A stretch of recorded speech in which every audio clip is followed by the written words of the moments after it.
la team, pendant que M. Teni Ibrahima Ouattara est en train de menacer l'opposition et en l'occurrence le PPACI, parce que j'ai bien l'impression que quand on parle de l'opposition en Côte d'Ivoire, on parle que du PPACI, mais non, il y a le PDC-RDA qui est là, il y a le MGC de Simone Yves Babo qui est là, il y a bien évidemment le parti du professeur Amadou Koulibaly qui est là et donc ne parle pas beaucoup. Et pourtant, idéologiquement, c'est un monsieur qui est beaucoup aimé par l'opposition et même les panafricains parce qu'il mène un combat vraiment digne de ce nom à déconstruire les mensonges de l'économiste Alassane Ouattara, surtout que lui-même, il est un économiste.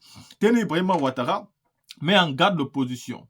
Ce n'est pas à cause d'un seul individu, on va mettre le pays à feu et à sang.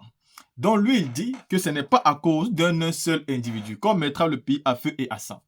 Vous avez mis la Côte d'Ivoire à feu et à sang juste pour Alassane Ouattara. Juste pour que M. Ouattara, son nom soit inscrit sur la liste électorale, pour qu'il puisse participer aux élections, au point où il a été fait candidat à titre particulier pour affronter le président Laurent Gbagbo. Et vous, aujourd'hui, vous interdisez un homme d'être candidat et vous dites que ce n'est pas pour un homme qu'on mettra le pays à feu et à sang. Mais c'est à vous de vous ressaisir, c'est à vous de revoir cette situation. Vous avez minimisé le président Laurent Gbagbo, vous avez estimé que vous pouvez décider sur son sort comme vous décidez pour un Charles Blé Goudé et je ne sais qui encore.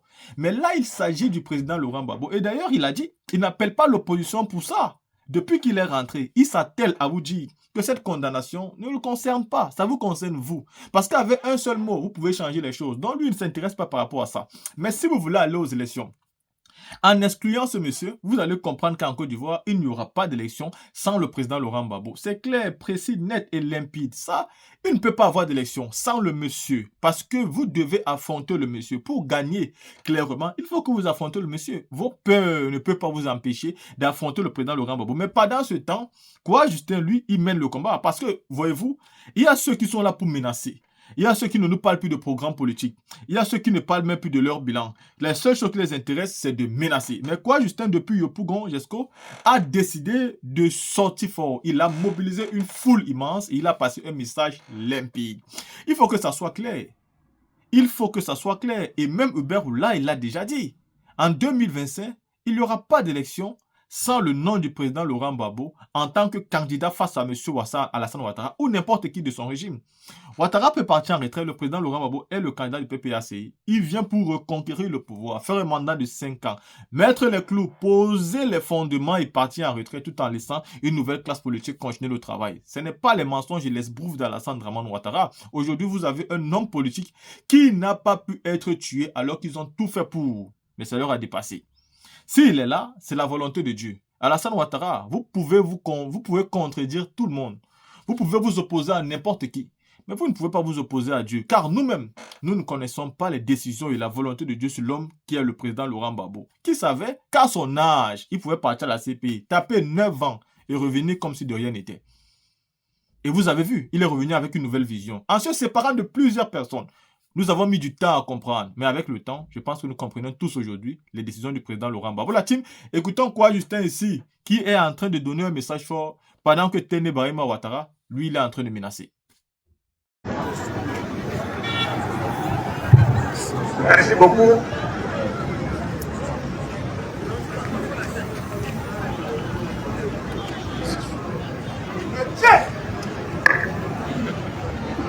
Je vais, avec votre autorisation, saluer nos chefs. Je voudrais vous saluer pour votre présence. Merci d'être là. Je vous les acclamer, s'il vous plaît. Maintenant, les autres camarades qui m'ont précédé ont salué presque tout le monde. On saluait presque tout le monde. Le camarade Ipo a salué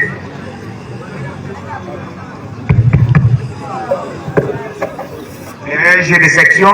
C'est bon? Je vais reprendre. RG de section.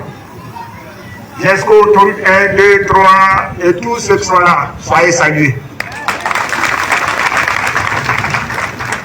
Merci au bureau fédéral représenté par Nicolas qui est le responsable des zones. Merci à tous les militants qui sont là. Saluez-vous pour eux. Merci à vous.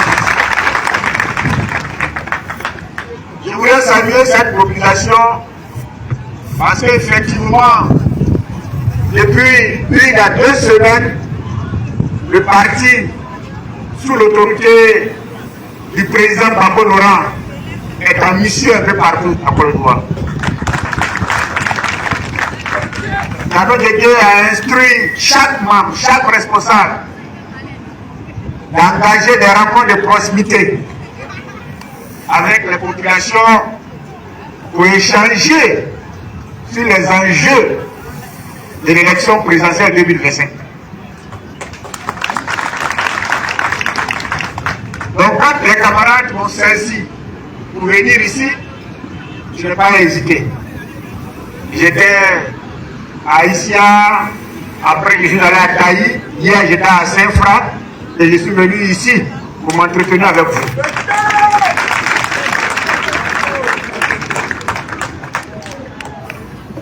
Les élections de 2025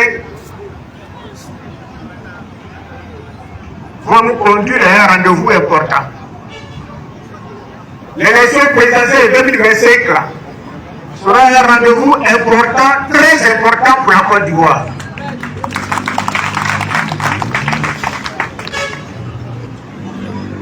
En 2025, on aura 2 systèmes qui vont s'opposer. En 2025, on aura 2 camps qui vont s'opposer. Le camp de ceux qui aiment la lumière, le camp de ceux qui aiment la justice, le camp de ceux qui aiment la vérité, le camp de ceux qui aspirent vivre la démocratie sous le règne des lois, le camp de ceux qui veulent le bien-être des Ivoiriens, le bonheur des Ivoiriens. Et puis on aura en face de ce camp, le camp de ceux qui aiment l'obscurité, ceux qui aiment l'injustice, ceux qui aiment l'emprisonnement, ceux qui aiment les séquestrations, ceux qui aiment les arrestations, ceux qui aiment les assassinats, mais surtout ceux qui aiment la corruption, les détournements, ceux qui aiment le malheur des Ivoiriens, ceux qui aiment voir les Ivoiriens souffrir, ceux qui aiment voir les Ivoiriens avoir faim, ceux qui aiment voir les Ivoiriens à ne pas avoir l'argent pour se soigner. On aura donc 2 camps. On aura 2 camps. Toute la Côte d'Ivoire regroupée derrière Bambo Laurent pour conduire les Ivoiriens à la liberté et à la prospérité. Et puis on aura des gens regroupés dans un autre camp pour conduire les Ivoiriens dans le malheur, dans les pleurs. C'est ça en 2025.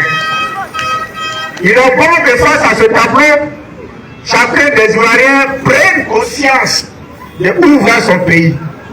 Aujourd'hui là, je ne vais pas venir vous dire que la Côte d'Ivoire va mal, vous le savez. Je ne vais pas venir vous dire que ceux qui sont là, le RAIDP là, ils créent le malheur des Ivoiriens, vous le savez. Je ne vais pas venir vous dire que le RAIDP là, ils se sont spécialisés dans les détournements, dans la corruption. Chaque jour, vous voyez que leurs responsables à la tête des structures de l'État détournent l'argent. Vous le savez. Alors je vous dis ça. Vous le savez tellement que vous avez vu GESCO être détruit. Vous avez vu GESCO être cassé pour un seul bonheur, pour un seul gloire. On n'a pas besoin de venir vous dire le malheur que le RHDP crée dans le pays. Mais on a besoin de vous dire, il faut que vous preniez vos responsabilités pour fuir, pour quitter ce malheur-là. Donc moi je suis venu vous inviter. Je suis en train d'inviter les Ivoiriens à fuir ce qui provoque et crée leur malheur, le RHDP. Le RHDP est une menace pour les Ivoiriens. Le RHDP doit être un totem pour les Ivoiriens. Chaque jour, ils nous font du mal. Ils nous bandisent le pont. Mais comprenez, parce que les Ivoiriens ne comprennent pas. Ok, ils ont fait les routes, non? Ils ont fait les ponts, non? Les routes, les ponts, les écoles qui disent avoir construit, les centres de santé qu'ils ont construits, eux-mêmes ils disent ça fait 3 000 milliards. C'est entre 3 000 et 4 000 milliards. Ils disent que c'est pour les routes là qu'ils ont pris crédit. Crédit qu'ils ont pris là, ça fait 30 000 milliards. Et puis ils ont investi dans les 4 000 milliards là, ils ont investi environ 4 000 milliards. Vous voyez qu'il y a 26 000 milliards qui sont quelque part où est-ce que vous savez. Et quand tu parles, ils disent on a fait route. Et le reste de l'argent là, c'est parti où? Et ils s'enrichissent. Ils vont dans la dette pour s'enrichir et puis ils nous maintiennent dans la pauvreté. Les Ivoiriens aujourd'hui ont des problèmes pour se soigner. Même manger est un problème. Même manger est un problème. Il y a des gens qui meurent de faim. Quand ils disent les Ivoiriens ont faim, on dit on a construit une route. Quand on dit les Ivoiriens n'arrivent pas à se soigner, on dit on a construit des centres de santé à chaque 5 km de village. Mais si tu as construit des centres de santé à chaque 5 km de village, et puis il n'y a personne dedans pour soigner les gens, est-ce que les bâtiments peuvent soigner quelqu'un? Si tu as construit des centres de santé et que tu ne payes pas cacao des gens pour qu'ils puissent avoir l'argent pour aller se soigner, comment ils vont faire? Tu ne payes pas les veillants des gens pour qu'ils puissent avoir l'argent pour aller se soigner, comment ils vont faire? Si tu as construit centre de santé à 5 km de chaque village et puis tu casses le petit commerce des gens, où ils vont avoir l'argent pour se soigner?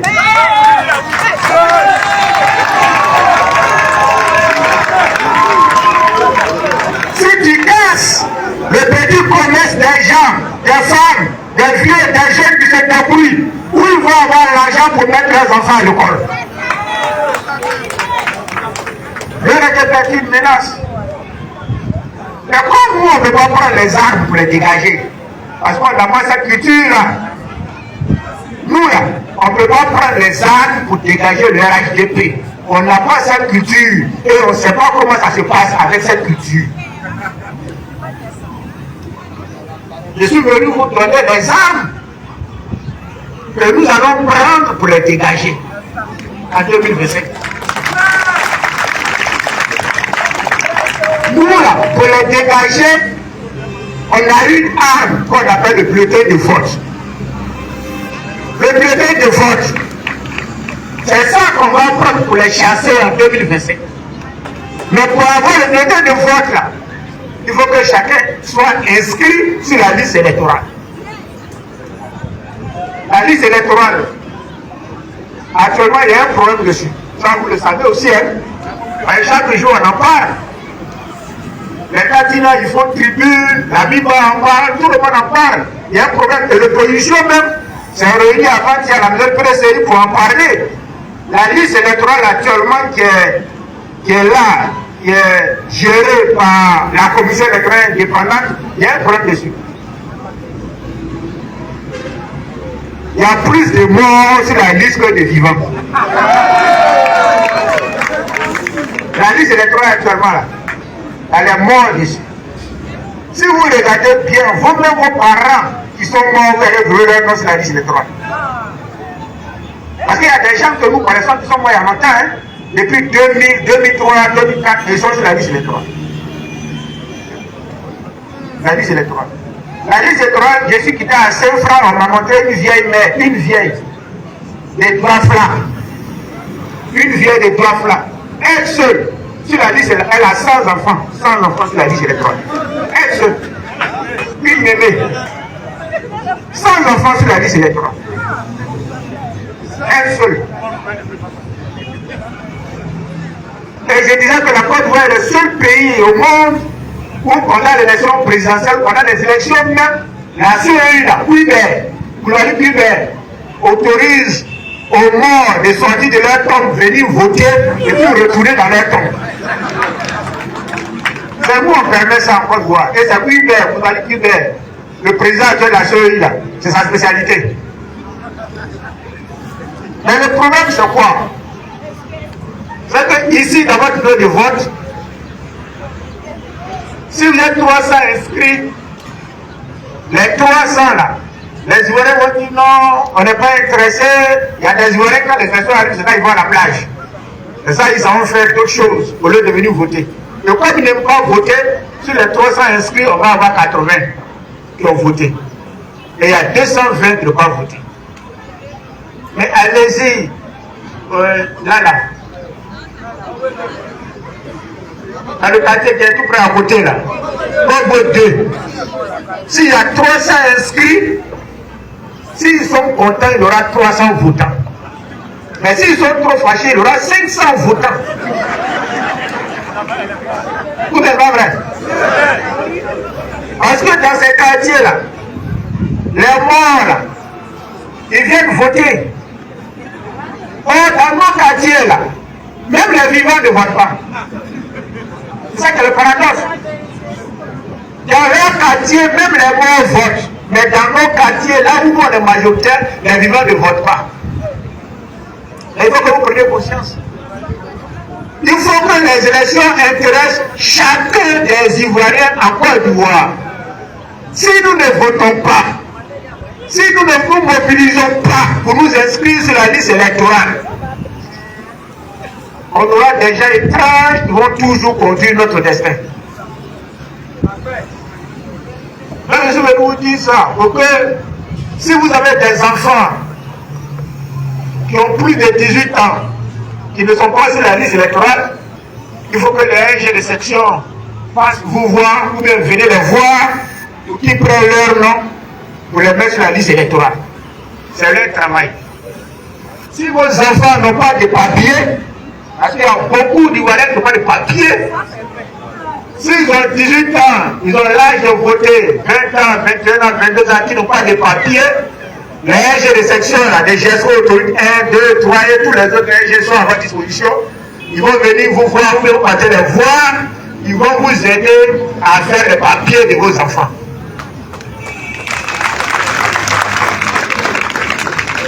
Ils vont vous aider à faire d'abord l'extrait de naissance et puis après le certificat de nationalité. Et avec le certificat de nationalité, vous allez inscrire votre enfant, votre protégé, votre neveu sur la liste électorale pour que le jour des élections, il puisse voter. La liste électorale, là, il faut qu'on inscrive massivement les Ivoiriens sur la liste électorale. Parce qu'à côté des morts qui votent sur notre liste électorale, il y a aussi des étrangers dedans. Sur la liste là, il y a des étrangers. Il y a des étrangers parce que notre carte d'identité aujourd'hui là, nos pièces administratives là, c'est devenu comme des amuse-gueules. Tout le monde a ça. Vous savez ça, non? Tout le monde a ça. Je suis allé à Touba, j'ai vu un bouvier derrière les bœufs. Il m'a fait faire une mauvaise manœuvre. Et puis je me suis arrêté, puis il a dit, mais pourquoi tu fais ça? Mais de la discussion, il m'a présenté sa carte d'identité ivoirienne. Il dit, j'ai ivoirien. Il dit, j'ai ivoirien. Et il a dit ça, il dit, pardon. J'ai pris ma voiture, on a continué. Mais il faut qu'on travaille la liste électorale. Il y a des gens qui ont droit d'être sur la liste électorale. Il faut qu'on les amène à être sur la liste électorale. Il y a des gens qui n'ont pas droit à être sur la liste électorale et qui sont sur la liste électorale. Il faut qu'on les enlève sur la liste électorale. Ça, c'est pas un problème.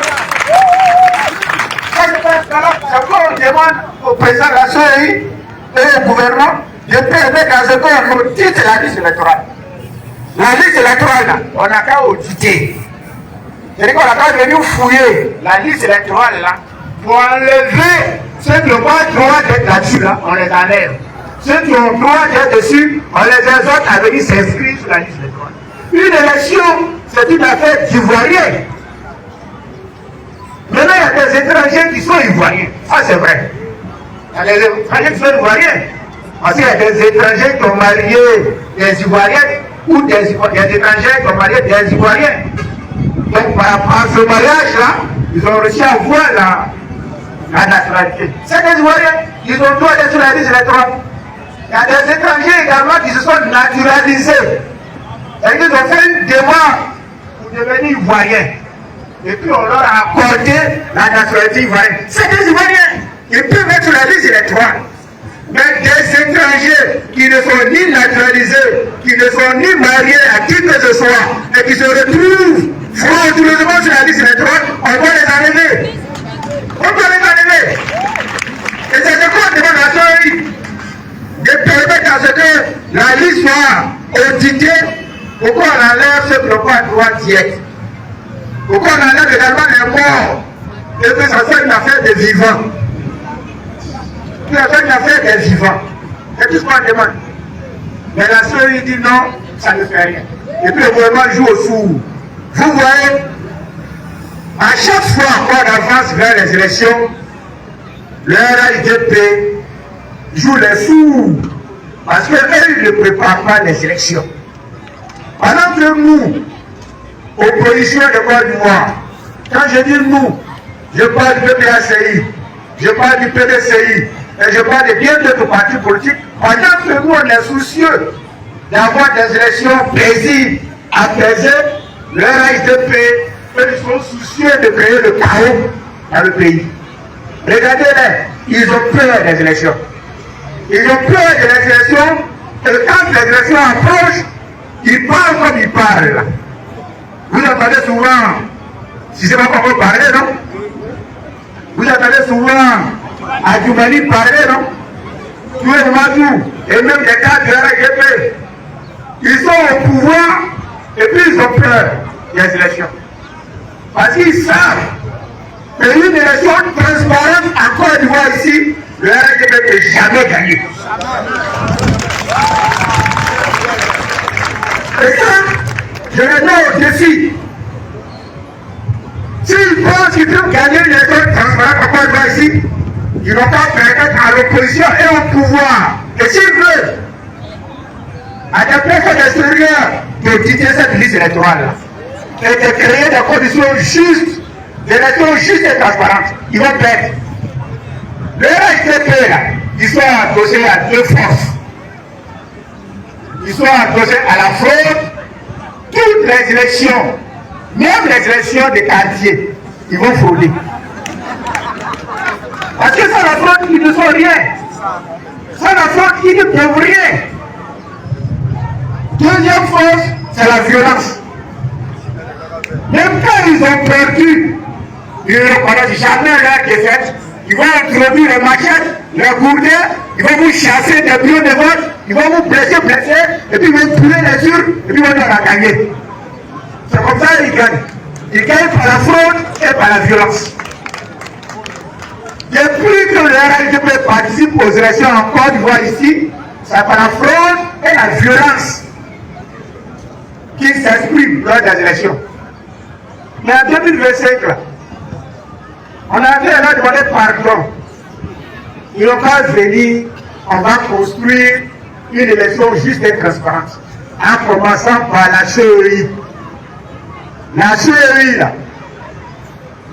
tous les présidents de la CEI sur le territoire national, ils sont RHDP. Tous les présidents de la CEI sur le plan national. Ici à Bagua, Kengra, Mankolo, Abangourou, Bondoukou, Yaka, partout, ils sont RHDP. Et dans leur commission, là, ils disent l'opposition, vous êtes quatre, donnez-nous, vous êtes toute l'opposition là, donnez-nous 3 personnes. Et puis eux-mêmes, dans la CEI, là, ils choisissent des partis qui sont avec eux, et puis ils qualifient ça comme un parti d'opposition. Vous connaissez Nabou Ariette? Vous connaissez Nabou Ariette? Elle est un parti politique. Le RHDP dit que c'est un parti d'opposition et on les met dans la CEI. Et quand ils sont dans la CEI, mais ils font le travail de RHDP. Dans la CEI, là, on doit la réformer. On doit la changer.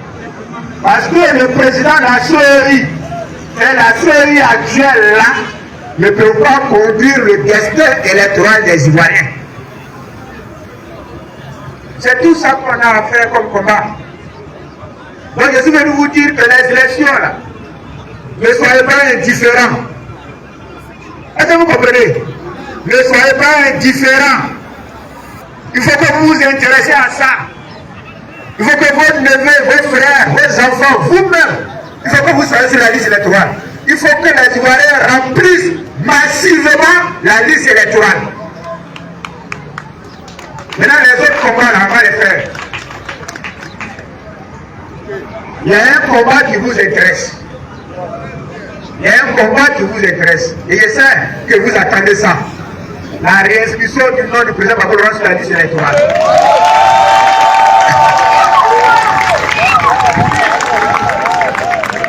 Je sais que ça vous intéresse. Parce que vous tous qui êtes là, vous connaissez Gbagbo Laurent. Et vous savez que s'il y a un homme politique encore droit ici, qui est sans tâche, qui est incorruptible, qui est resté inter durant toute sa carrière, c'est Gbagbo Laurent. Et vous ne pouvez pas accepter qu'on vienne du jour au lendemain dire que votre Gbagbo, qui a refusé l'argent du Faux-Boigny, qui a refusé le poste du Faux-Boigny, qu'on vient nous dire un matin que c'est un braqueur. Vous ne pouvez pas accepter ça. Et je sais que vous ne pouvez pas accepter ça. Et vous vous demandez, mais comment on va faire pour inscrire son nom sur la liste électorale? Vous dites les gens là, ils disent Gbagbo n'est pas sur la liste. Et bien, il dit Gbagbo est un candidat. Mais comment on va faire pour mettre le nom de Gbagbo sur la liste électorale? Je suis venu vous dire que ce combat-là, on va le faire en fonction de la conduite que le régime RHDP va nous donner.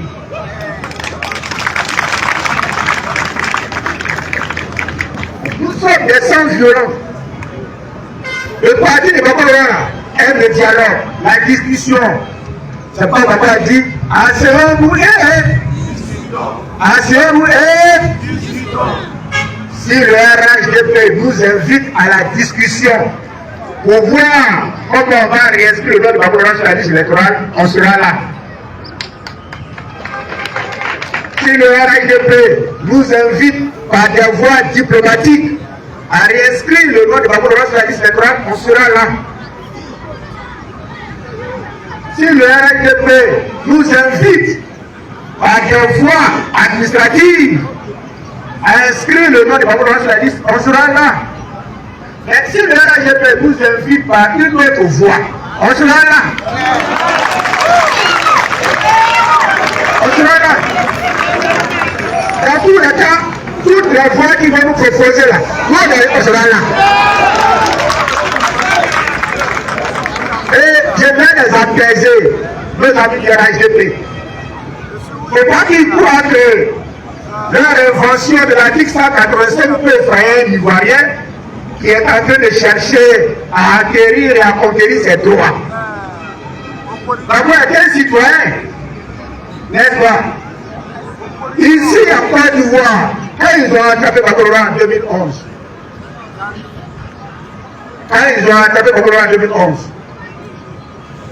ils ont dit, le RHDP a dit que notre justice, à cette époque, n'était pas outillée pour juger Gbagbo Laurent.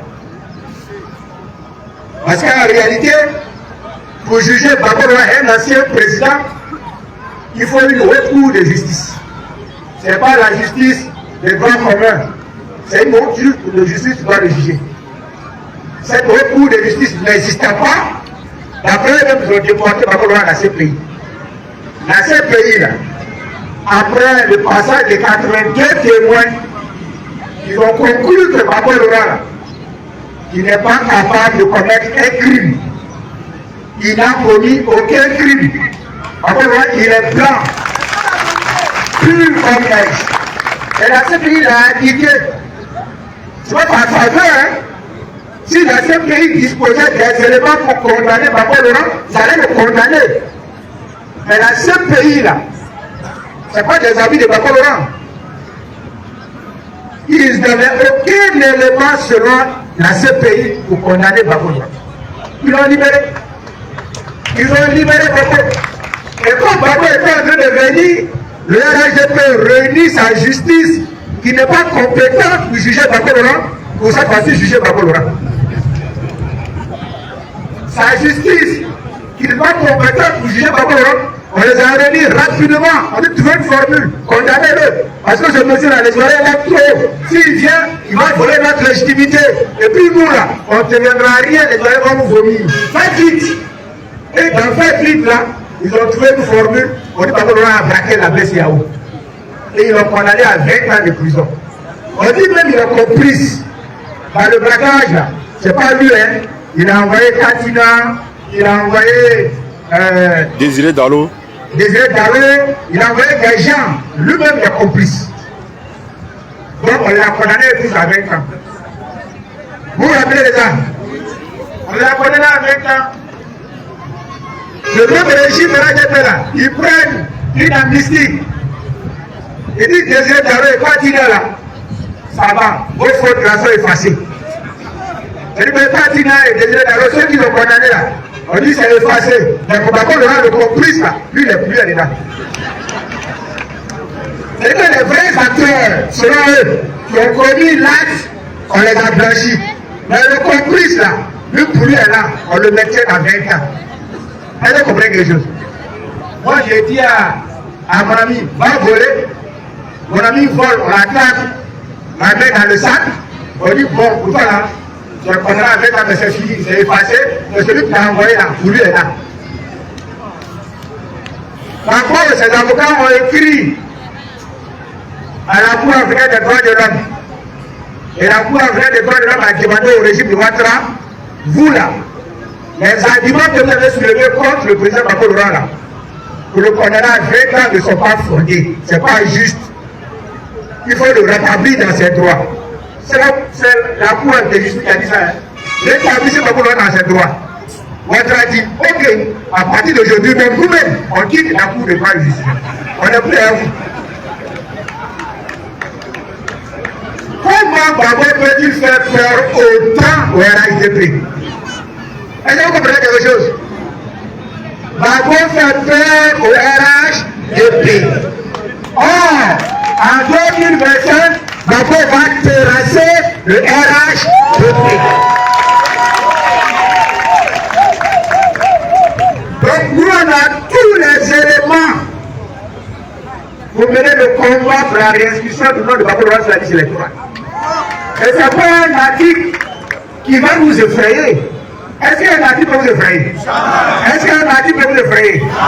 Je suis venu vous dire de vous tenir prêt.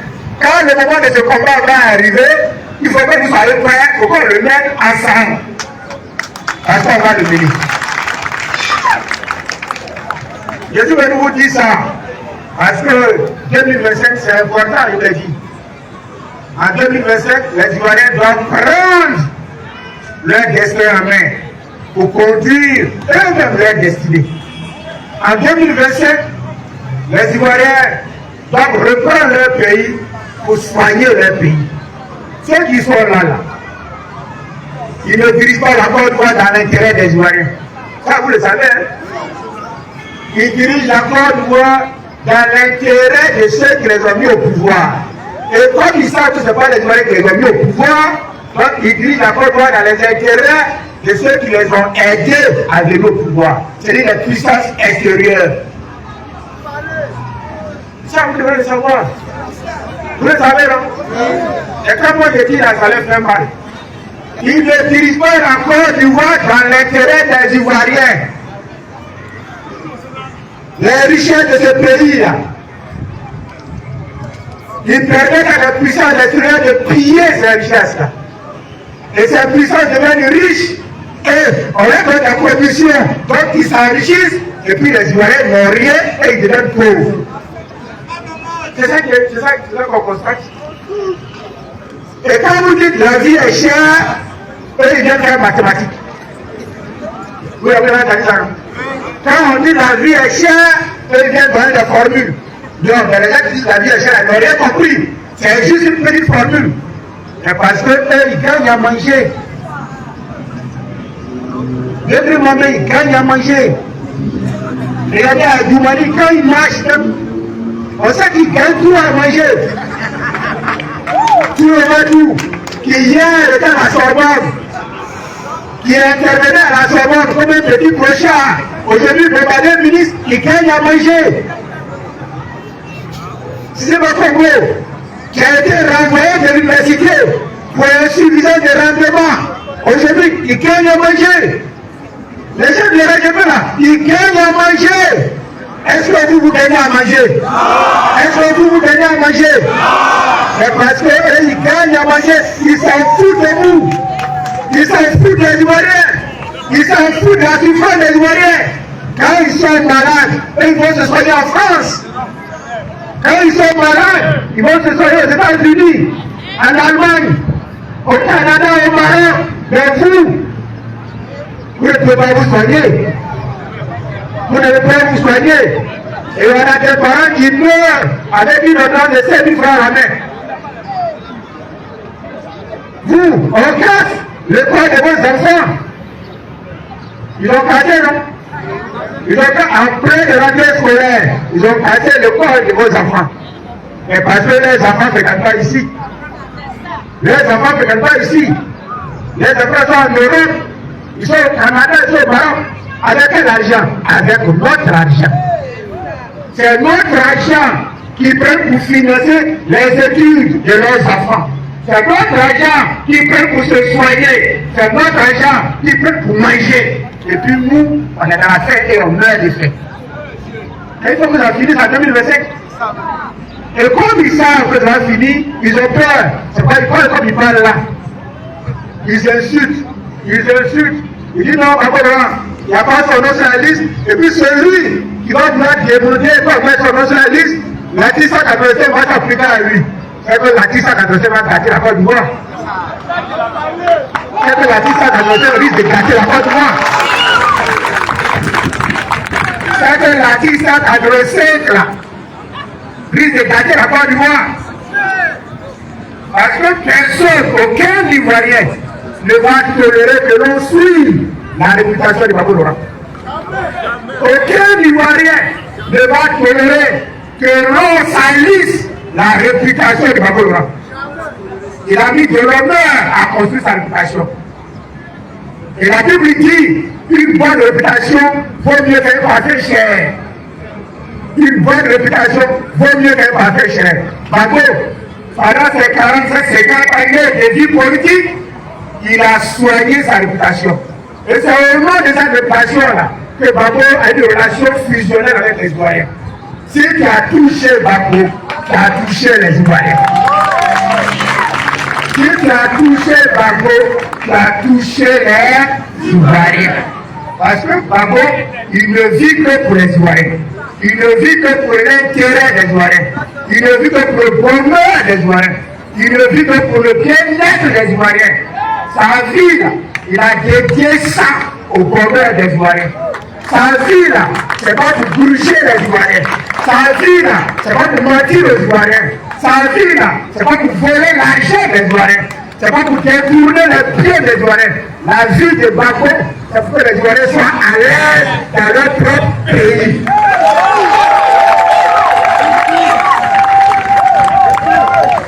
Quand quiconque touche à la vie de Gbagbo, touche à la vie des Ivoiriens. Et les Ivoiriens vont se dresser contre ceux qui se dressent contre Gbagbo. Et ce n'est pas un article qui va nous calmer pour ça. Est-ce qu'un article peut vous effrayer? Est-ce qu'un article peut vous effrayer? Quand tu dis ça, on dit non, il faut arrêter quoi? Non, il faut arrêter Daï. Non, il faut arrêter Kabé. Non, il faut arrêter Picasse. Non, il faut les arrêter. Ça va pas se régler dans les arrestations. Ça va se régler dans le règlement pacifique de tous les coups que vous faites à Gbagbo Laurent. Si vous ne faites pas de coups à Gbagbo Laurent, mais vous, on n'a rien à faire. Mais quand vous allez faire des coups à Gbagbo Laurent, vous voulez les ridiculiser, vous voulez les couvrir d'humiliation et de honte, et nous, vous allez vous trouver. Et vous allez trouver les Ivoiriens. Je suis venu vous dire de vous apprêter. Je suis venu vous dire de vous apprêter. Car bientôt, on va livrer des grands combats. Le combat de la réforme de la liste électorale, le combat de la correction de la liste électorale, le combat du découpage électoral, tous les combats seront menés et l'essentiel de ces combats, la réinscription du président Gbagbo Laurent sur la liste électorale. Nous allons mener ça. Est-ce que vous êtes prêts? Est-ce que vous êtes prêts? Est-ce que vous êtes prêts? Gbagbo ne prendra pas l'argent du pétrole pour donner aux puissances extérieures. Babou ne prendra pas l'argent de l'EVA pour donner aux puissances extérieures. Babou ne prendra pas l'argent de cacao, d'ananas, de café, de coton pour donner aux puissances extérieures. Babou veillera à ce que l'argent du cacao, l'argent de l'EVA, l'argent de l'ananas, du coton et autres contribuent au bonheur et au bien-être des Ivoiriens. Babou va privilégier le bien-être des Ivoiriens et Babou ne va rien foutre avec le bien-être des puissances extérieures. Babou travaillera pour les Ivoiriens, dans l'intérêt des Ivoiriens. Et Babou ne fera pas comme ceux qui sont là, le RAGP, qui travaillent contre les Ivoiriens, pour les puissances extérieures. N'est-ce pas? Le RAGP travaille contre les Ivoiriens. Le RAGP travaille à produire le malheur dans le peuple ivoirien au profit de la puissance extérieure. En 2025, voici le rendez-vous. En 2025, voici le rendez-vous. Et ce rendez-vous-là, chacun doit prendre ses dispositions pour être là. Chacun doit prendre ses dispositions pour être là. Parce qu'en 2025, on aura le camp de la lumière que va conduire Babou contre le camp de l'obscurité que va conduire